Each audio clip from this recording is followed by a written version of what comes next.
الان 6 صبح اومدم گوسفندا رو خوراک بدم.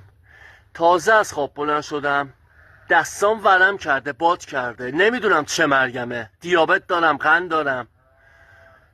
خدایا ای کاش من الان مثلا تو اسلوواکی بودم، تو سوئیس بودم، صبح بلند میشدم به جای که گونی بلند کنم چکمه پام میکردم میرفتم با رفیقام اسکی از بالای کوههای آلپ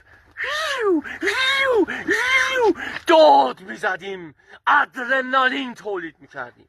الان باید بیام اینجا گونی بلند کنم، به گوسفند خوراک بدم.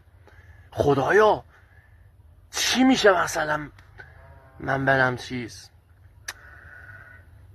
خدایا الان کانادا فکر کنم برفم بیاد. کانادا هم خوب، آره اسکی.